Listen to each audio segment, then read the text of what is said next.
Welcome to the program, ladies and gentlemen. My name is Steve Warren, and my old pal, Tony Greco. Nice to be here. Nice reunion, huh? Absolutely. How many years did you and I do a podcast God. on the health and fitness front? I think we were ahead of the game. Steve. What, like maybe 12 years, 12, 13 years? Yeah, it was crazy. First, it was a Greco-size show on TSN 1200. Then it was Greco Lean and Fit. And then Strong Mind, Lean Body is out there. That's right. Yeah. So much. That is right, yeah. So we're jumping into that world again on the podcast front. And Joe is with us as well. And for those who are just, meeting you guys for the first time, let us find out a little bit about your backgrounds. Let's begin with you, Joe, because Tony, we've already given a sort of a pseudo introduction here, but Joe, tell us a little bit about you and the work that you do.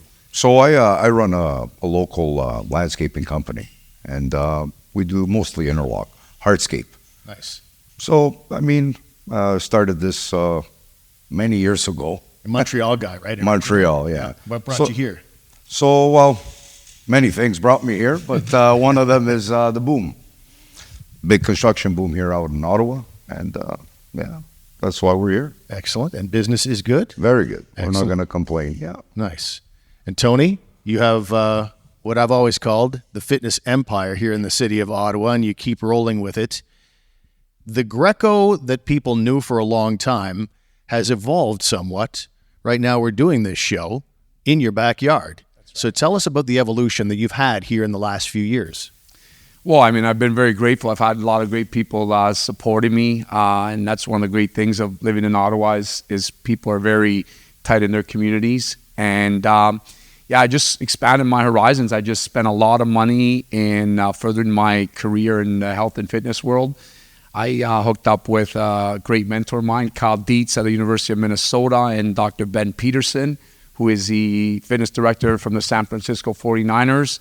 And just spend a lot of money just furthering my knowledge. I think it's important to just invest in learning more and more in your trade. So now I've changed my whole concept around, Steve.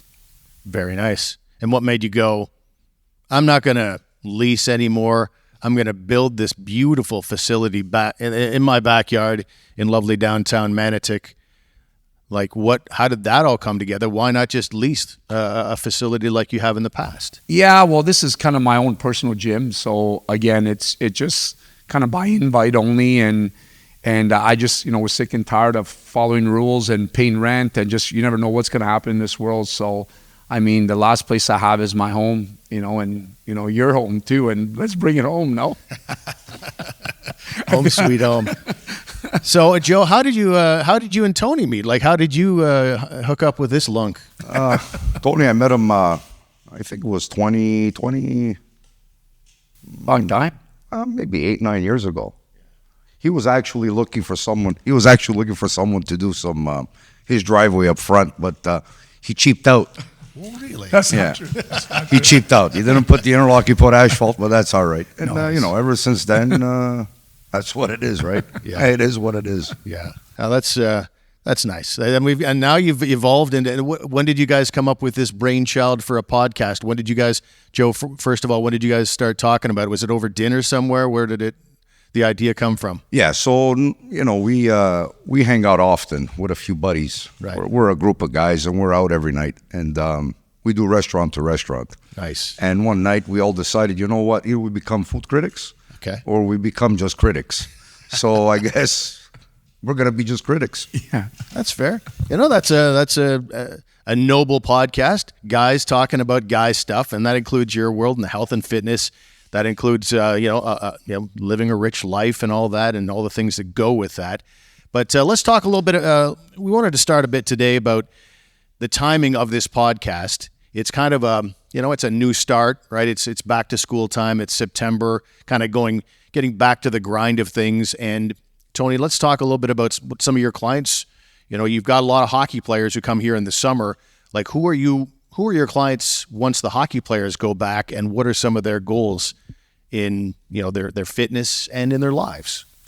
Yeah, I think if I have to, basically tell you what their goals are, Steve, I think most of people's goals are not really weight loss anymore. Like, some of them are, But I think it's more about feeling good. You know, fitness has evolved so much. Like before, I remember years and years ago, it was like, you know, I want my abs to look like this. I want like that 6-pack abs. And then now it's like some of the women clients are like, hey, you know what? You got to get my booty firm, you know. And some of the mainstream clients are like, I just want to feel better. You know, very little, like it's like weight loss is still there, but I think it's because people now have been educated that it's not how you look, it's how you feel. They've actually accepted that, you know, because not everybody that's big, for instance, is carrying a lot of excess fat. Not everybody that's skinny is, you know, carrying excess muscle. So it's not about, it's just how you feel. And I always say to people like, look, you know what, I don't care what you weigh. I don't care, you know, what you think you have to lose. I'm going to tell you what you need to lose. You know, and I'm all about, you know, maintaining lean body mass. You know, on your skeletal system, how much of that volume is muscle and how much of it is fat? Because if you have, you know, more fat, then there could be some health issues. And I'm just there to, you know, transform bodies, uplift spirits, and strengthen minds. I just happen to do fitness as a living, but that's really what I do. And so to answer your questions, it's mostly people that just want to feel good right now, mentally and physically. Yeah, and Joey, we talked about this off the air, the importance of feeling better and the mental health side of things.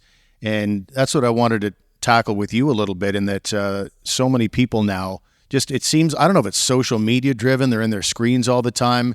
What are you seeing out there, like, you know, with your employees, with the, you know, the people you work with on a daily basis? Do you feel like, you know, from a mental health standpoint, things are in kind of a tough place right now?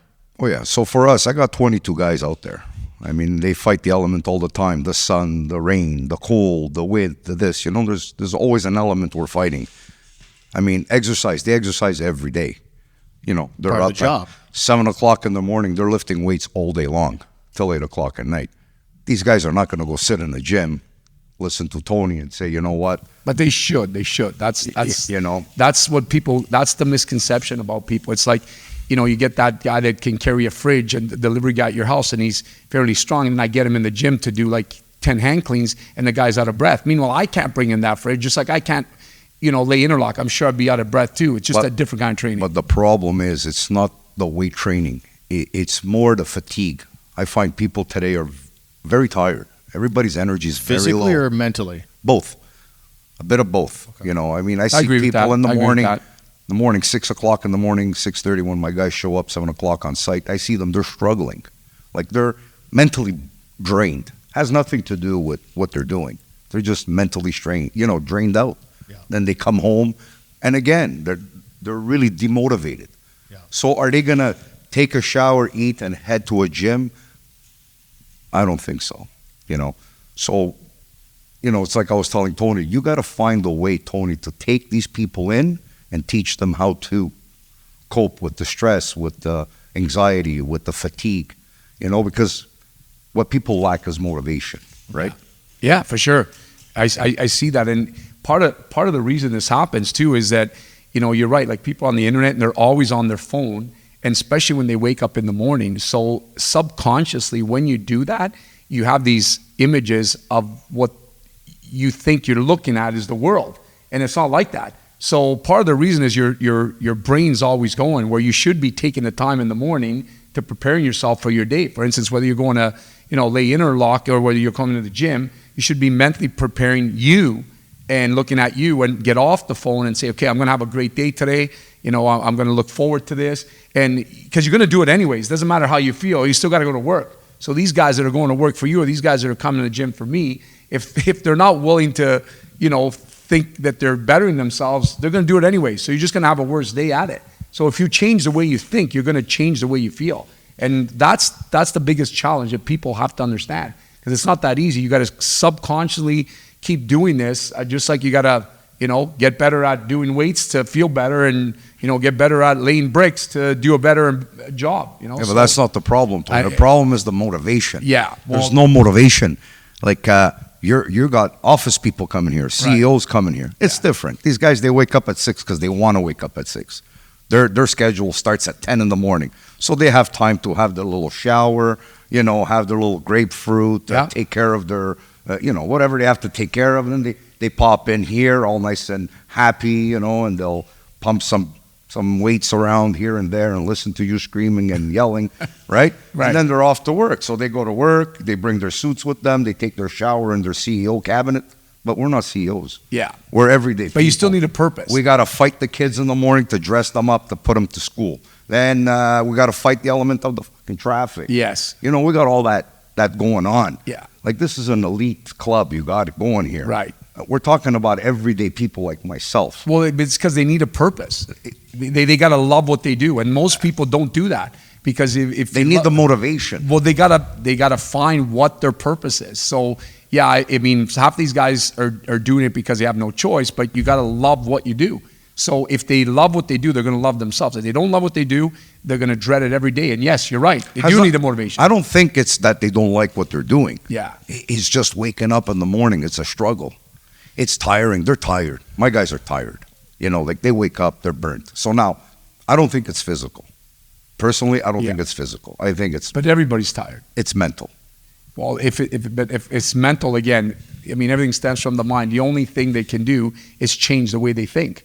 And they gotta do that. Like, if they're thinking of the same thing every day and they come with the same complaints going to work and they bitch about the same stuff, then they have to update their software, right? It's like a phone. If you update it once in a while, you change the software. So in their brain, they gotta update that software because it's not going to be any different. I mean, don't they not do the same thing every day, these guys? Absolutely. Well, there you go. So they need to update the software, accept, adjust. This is who they are. This is what they do, and this is the way it's going to be. So, I mean, if they start to do that, they're going to start mentally talking differently because words are really strong. What people think and what they say, it affects them the way they think. So if they do that, I mean, they should definitely feel a lot better. Just listening to the back and forth, I think my feeling is that, okay, in both cases, whether it's your guys, Joe, who are working their butts off, physically chucking bricks around whatever their job is, or whether it's the people who come to this gym and throw weights around and work hard that way, can we agree that they're probably better off, mentally speaking, than the person who has a lot of the same challenges that's sitting behind a keyboard at a desk and doing no exercise whatsoever, and all the endorphins that go with that kind of work, with that kind of workout?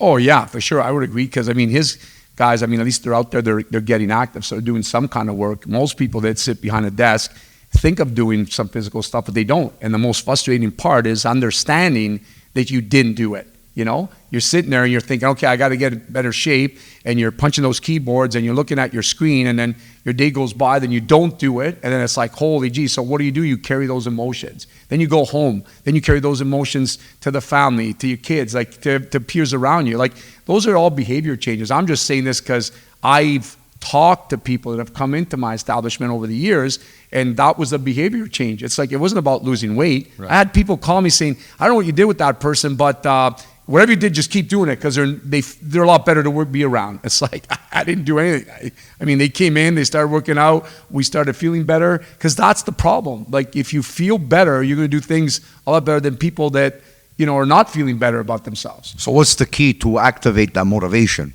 Well, the key is there's two things that motivate you, pain and pleasure. So if you associate those thoughts with pain, then maybe you're going to get your friggin' off your ass and do something. And if you associate it with pleasure, you're going to do the same thing too. Because if you told your employees, just to give you an idea, and say, you know what, you guys are going to go to the gym for the next week, and I'm going to give you $200, okay, every time you go to the gym, and then you got to come and do my work. Well, chances are they're going to come to the gym, probably do the work, and lay those bricks faster because they're going to associate that thought with pleasure. And you think that's true, what you're saying? Yeah, because I'll put you up to the challenge, eh? Yeah, I think it is true because they're gonna associate that thought with pleasure. But if you say, imagine these guys, they go do blood work and they have an appointment with their doctor, and because you're like, you know what, you guys go see your doctor because you've been telling me you're feeling tired, and their doctor says, you know what, it doesn't look good, and I'll tell you, I know you're going to work every day to lay those bricks, but you need to go and work out because your blood pressure is this or whatever the situation may be. Now they're going to associate that thought with pain because they're going to say, holy geez, I better do this or I'm not going to be around. So I think those are the two things that motivate people, like,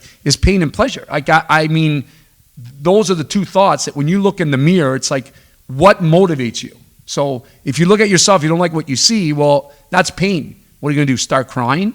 Like, as a matter of fact, I think I said this story on the air. One time, one of the girls came to see me back in the day when I was doing consultation. This girl was about probably 360 pounds. I think we had her on our show. And I said, and she used to have like ice cream at night, like bowls of ice cream. And I said, you know what? You should look at yourself in the mirror and tell me if you like what you see. And that's what she needed to hear. As crazy as it sounds. And she was like, the crying, the tears. But guess what? It got her off her butt, said, I'm going to do this. And then started slowly but surely. And, she used to come and do a lot of motivational speaking with me, break down on stage, because it was real. Because that's what you need. It's not easy. Like, it's pain or pleasure. What do you think it is? I have no idea.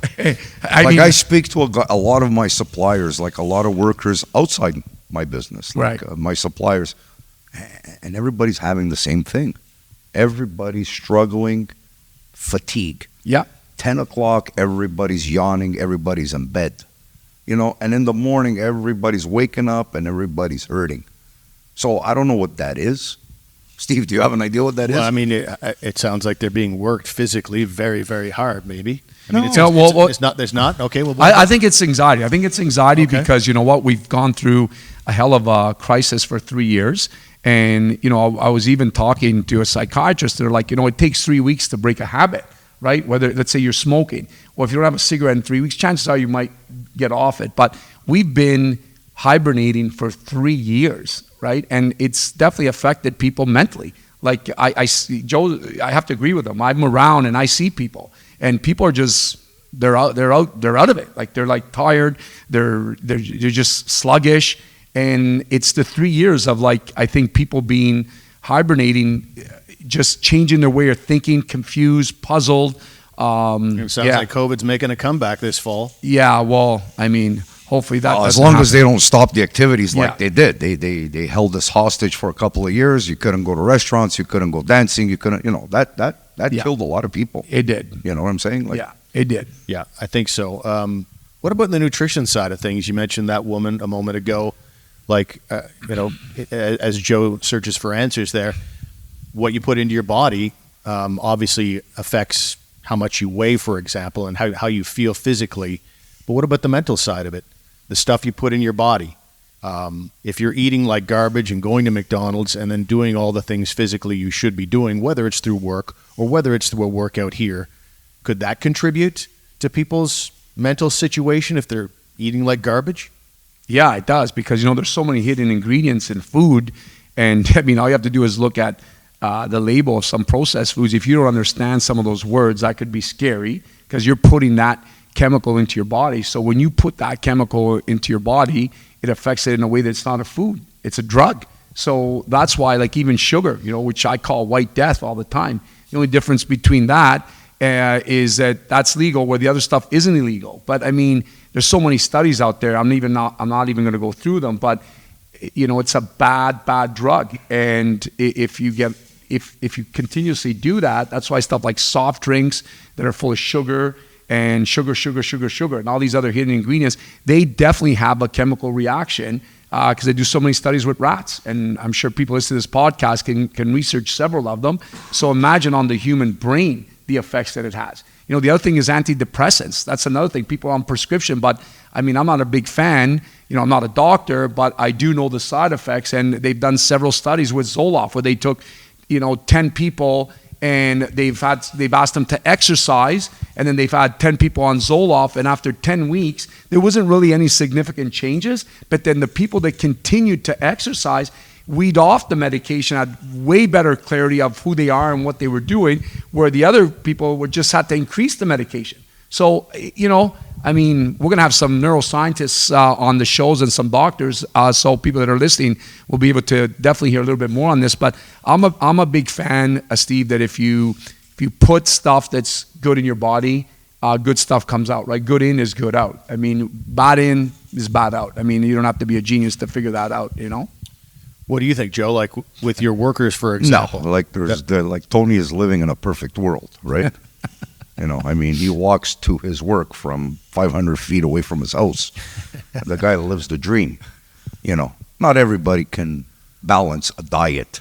Like, let's be serious. You know, like sometimes I'm hungry at 9 in the morning, and sometimes I'm hungry at 1 o'clock, and I got to grab something. Whatever it is, it's got to go in my stomach because we burn the energy. Sure. Nothing is calculated. Nothing is timed. You come here, you do a 90-minute workout.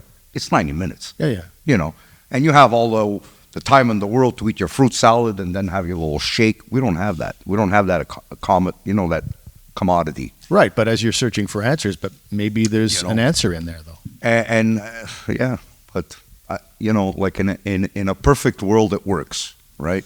But it's planning. It's planning. But I mean, look at our dads back in the day. They had the lunchbox. They had the gardens. They had the cucumbers, the vegetables, the big sandwiches. Yeah. Where now people are rushing off to fast food because they're not planning. Well, it's because they don't have the time. They're lazy to prep, right? They come home at 6 o'clock at night. They got to take the kids out to soccer. Yeah. If it's not soccer, it's hockey. Your schedule, you're running Well, what about like on a Sunday prepping for the week? See, that's what I mean. It's so like, what do you want to do? Eat a stale sandwich on Friday night to prepare Sunday? It comes down to how bad do you want it? No, I get it. Because there's sacrifice. That's the biggest thing about it. But I'm glad that you're bringing that up because that's exactly what happens in the real world. Whatever he's saying is exactly what happens. He's totally right. And then my job is to okay, well, this is how you change it up, because I'm far from perfect, but you recondition the people. Exactly. Yeah. That's it. That's the only thing. It's hard. It's hard to break habits, right? I think you touched on something there a second ago, Joe, about the scheduling.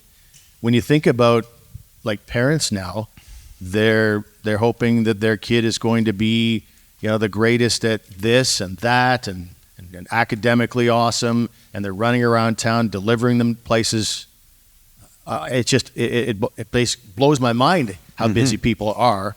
And whereas when we were kids, it was you come home from school, go outside, be back for dinner. Yeah. After dinner, go outside and be back by bedtime.